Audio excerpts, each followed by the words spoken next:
Every year, the Pokemon Company release 4 decks to commemorate the World Championships of the prior year. And we now have a look at the 2024 championship decks that will come out in 2025. I'm Jeff from InThirdPerson.com. Make sure to like the video, subscribe to the channel, and let's discuss the 4 decks that are this year's World Championship crop. Let's run through the high-level info here. We've got 4 decks to commemorate the 2024 World Championships, and these are going to be the Masters winner, the Seniors winner, the Juniors winner, and then another deck from the Masters division. They'll be sold separately, and each one is a 60-card deck that comes with a deck box. It's a paper deck box, kind of like this Meowscarada one that came with the Meowscarada Deluxe Battle Deck.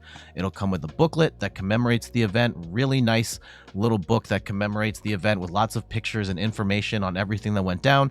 A pin, which you can see in the picture here, very cute, along with a coin, a playmat slash poster. It's a paper playmat, and a code card. Now, keep in mind that the code card only comes with like accessories, so you'll get the deck box, the coin, and sleeves in Pokemon TCG Live, but you will not get the actual deck to play in Pokemon TCG Live, which is a very important thing to note here. These will cost $19.99 US. It's coming out on March 7th, 2025. And also, we have to state this every single time we talk about these World Championship decks. These are not legal for tournament play. You cannot go to your local event and win because you've got the World Championship deck from the prior year. These cards are not allowed. They have different card backings. They have the signature of the player on the front. These are not legal for tournament play. If you are looking to build a deck for tournament play, I would steer you towards a league battle deck or buy singles to build one of these decks or any other deck you want. But for the purposes of playing competitively, these are, at least in an organized event, this is not going to be it. However, if you want to play a World Championship caliber deck without having to go through the effort of finding all the singles, and you're okay with playing these in a casual environment with your family or friends, these are fantastic. There are a number of people in the comments when I talk about these decks that just love to collect these decks and play in these formats at the time, and I totally acknowledge the value in that as well. So these decks are not going to be for everyone, but there's absolutely an audience for these World Championship decks, and I think they're awesome at what they do. Now let's run through the 4 decks, and this year's Masters champion is kind of crazy. It's Fernando Cifuentes' Iron Thorns deck. This one is notable because it is the deck with the fewest Pokemon in any deck. It's only got 4 Pokemon in it, just 4 copies of Iron Thorns EX. It is a very disruptive card with the initialization ability where it just shuts off abilities on rule box Pokemon, and at the time the meta was filled with Pokemon that relied on rule box Pokemon that relied on abilities like a Regidrago V-Star, and Iron Thorns shut a lot of that stuff down. And besides that ability, there's just a lot of disruptive cards in there, such as Crushing Hammer to knock away energy, Pokemon Catcher to gust an opposing Pokemon from the bench into the active, Giovanni's Charisma to slow down your opponent's energy acceleration while speeding up your energy acceleration, and then Lost City to throw your opponent's Pokemon into the Lost Zone and they can't be recovered once they go in the Lost Zone. It was a very thrilling run for Fernando, who ultimately got the win with this very, I'm reluctant to say trolley deck, but yes, it was a very good meta call for the time. Of the 4 decks we're going to see here, I think Iron Thorns is actually the easiest one to play, but it's kind of, I'm not sure I would recommend this for beginners. Yes, it's easy to play, but its power really depends on what you're up against. There are going to be decks that you absolutely destroy, and then there will be other decks that completely destroy you because they just don't rely on rule box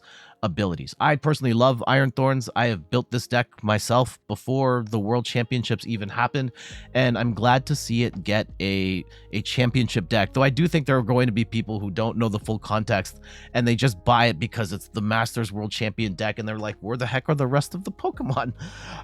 But yeah, this is it. 4 Iron Thorns and a bunch of trainer cards is all you need to win the World Championships. Next up is Evan Pavelski's Regidrago V-Star deck, which won Seniors Division. Congratulations to Evan.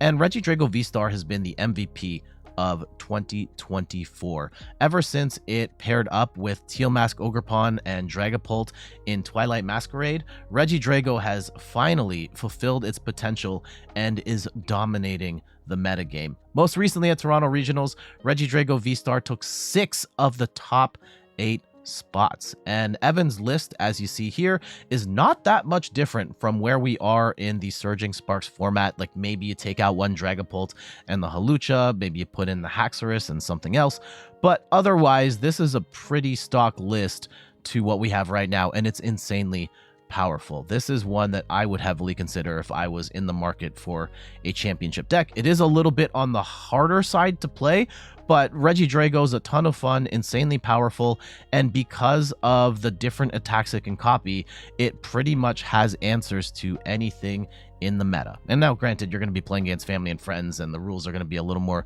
loosey-goosey in what you're playing against, but if you're looking for an insanely powerful deck, this is it.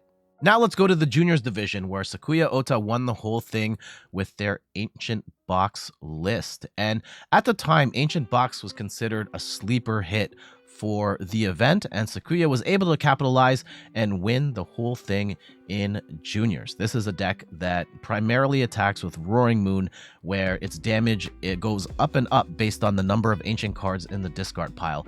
And with enough ancient cards in there, you are one-hit KOing almost everything in the game. It's a very fast deck. It's a very straightforward deck to play.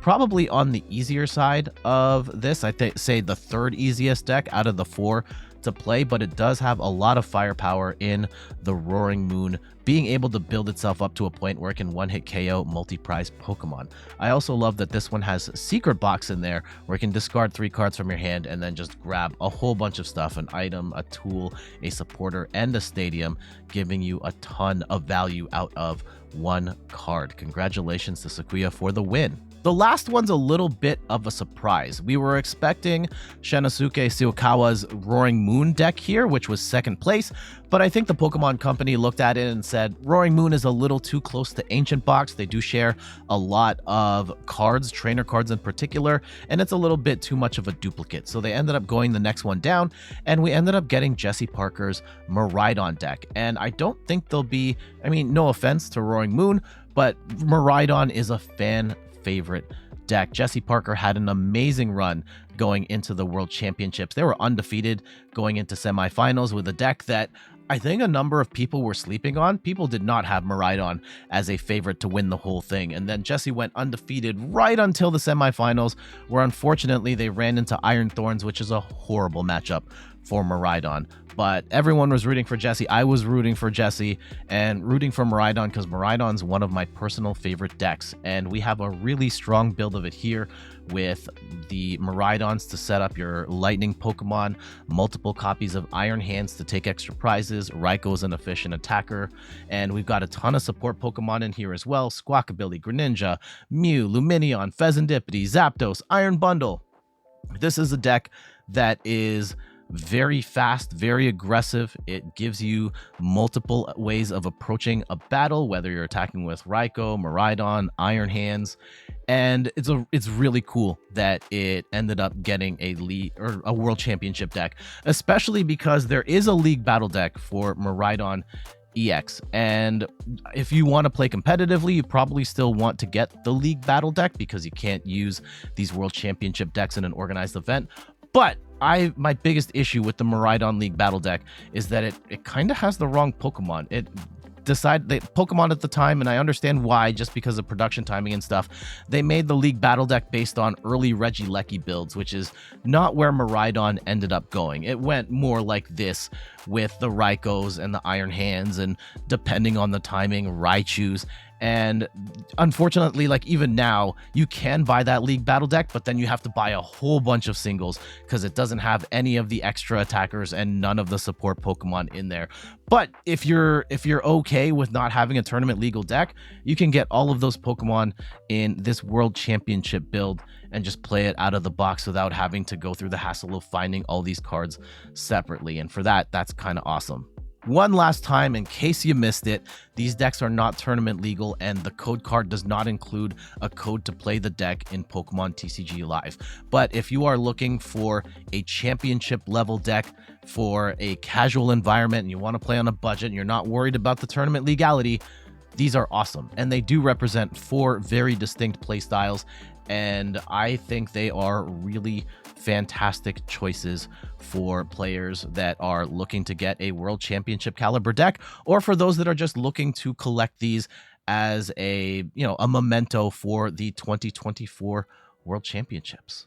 So awesome. These are again out on March 7th for $19.99 US dollars. Will you be picking these up? Let me know in the comments below. But for now, I got to get going. Thank you so much for watching. You can find me on all the things: YouTube, TikTok, Twitter, and Instagram at InThirdPerson. You can find me on Twitch at InThirdPerson, where I stream the Pokemon trading card game every Sunday at 10 a.m. Eastern Time. And check out the website InThirdPerson.com for more articles and videos on video games, board games, and other nerdy pursuits. So until the next one, I'll see you later. Bye-bye.